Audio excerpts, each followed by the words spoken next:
Hello and welcome to my fragrance review.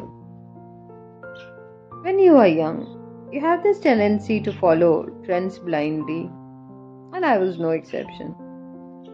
I had Chanel number 5 as my signature scent for a very long time. You must be wondering what's wrong with that.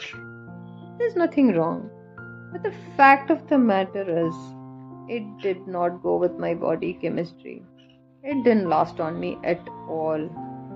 I never got a single compliment with that. Moreover, I was not a big fan of the fragrance. I was not liking that aldehyde note in that. But I was so blind. All that mattered to me was that it's Chanel, it's a bestseller, and Marilyn Monroe wore it. That was reason enough for me to make it my signature scent. My personal liking, my personal preference, nothing mattered to me. This was the only fragrance that I had, so I could not compare it with anything else. And when I exhausted this fragrance, I was planning to get a new one, and it was at that time that I stumbled upon Coco Madmoiselle, and it was love at first whiff.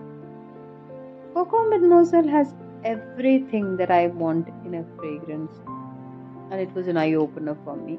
And I slowly started experimenting with different fragrances, different genres, different brands, and now I have a collection of more than 50 bestsellers.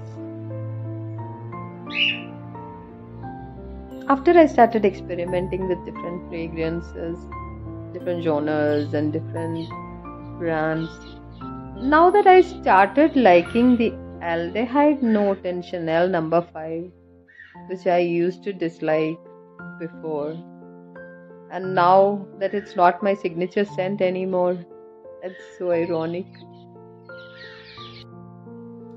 Coco Madmoiselle is a 2001 release, and it was formulated by French master perfumer Jacques Paul.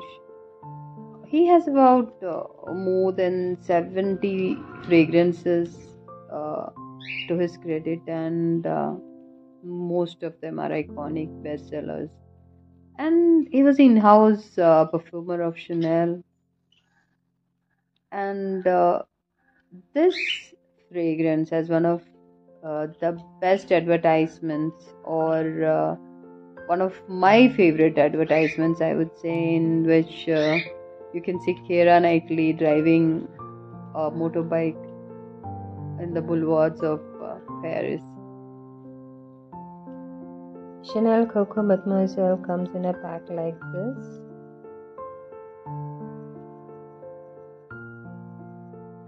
Chanel Coco Madmoiselle comes in a bottle like this. Simple but elegant, very heavy glass bottle with an orange color juice in it. If you ask me what my dream fragrance would be like, or what a perfect fragrance is according to me, then I would say it should have a citrus opening, a floral heart, and a sweet dry down. And this is exactly what Coco Madmoiselle is. And when you talk about the notes, there's a very strong citrus opening in this fragrance, and there's bergamot, and bergamot is one of my all-time favorites. I love bergamot not only in fragrances but even in Earl Grey tea. And not only bergamot, then there's mandarin orange, and even orange blossom, which is another favorite of mine. The citrus in this fragrance is not that sharp or the piercing kind of a citrus, but it's very fresh and uplifting kind of a citrus that you have in here. And in the heart, there is Turkish rose. And rose is another favorite of mine, and I love rose in any form, whether it is fresh, whether it is jammy, whether it is sweet, or whether it is smoky. Rose in any form, I love. Rose is a note which should be used with a lot of caution, because if rose is used in excess, it could be really overwhelming, and it could drown all the other notes, and it could even spoil the whole fragrance. So, like in Louis Vuitton Spell on You, there's this rose which is so strong, and all that I can smell in Spell on You is the rose. It just drowns all the other notes. There is another floral note, jasmine. And jasmine also, like rose, there's just a hint of these soft florals, and it evens out the freshness of the citrus. Then there's ylang ylang and mimosa. Actually, in our hometown, mimosa grows as a weed, and I was very shocked, or rather very curious to know like what mimosa is doing in a fragrance. So I did a bit of googling to just find out what mimosa is in perfumery, and then I found out that mimosa basically is very powdery, and it is used sometimes as a fixative, and mostly with floral notes to enhance them, like jasmine and rose, generally when used with mimosa. It just gives them the longevity that they need. In the base, there is vanilla. And vanilla is something which is very close to my heart. Like, vanilla is cultivated in our hometown, and I have literally grown up with vanilla. There's vanilla in everything that we cook.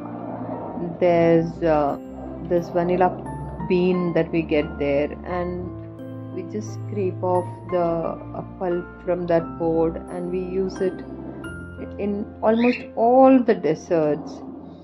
And sometimes I even put the vanilla beans in my sugar, or I use it in my coffee sometimes. So vanilla is something which is a very integral part or a staple for us. There's vetiver, and vetiver is something which is very calming and relaxing with a real herbal vibe. And then there is tonka bean. Maybe that's the reason for all this sweetness. And there's a bit of a musk, and then last but not the least, patchouli. And I'm not a big fan of patchouli as a fragrance note, but then in combination with certain other notes, I just love patchouli. And the dimension it can give to a fragrance, it can make the fragrance elegant and sophisticated. And especially when it comes to Coco Madmoiselle, it's a real, patchouli bomb, I would say. And you can get the patchouli, the strong patchouli smell, the dry down, and that really makes this fragrance luxurious. The best thing about this fragrance is the longevity. It is so long lasting that it can last on you the whole day, and the sillage is so strong it can leave a trail when you walk. And if this happens to be your signature scent, then everyone can guess that you are there even before you enter a room. I love the presentation. It comes in a real elegant bottle with a peach kind of juice, and it is such a beautiful bottle.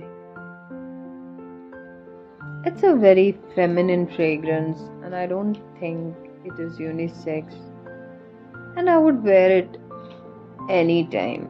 I would wear it in winter, I would wear it in summer, in spring, in fall, any occasion, work, shopping, picnic, straight after a shower.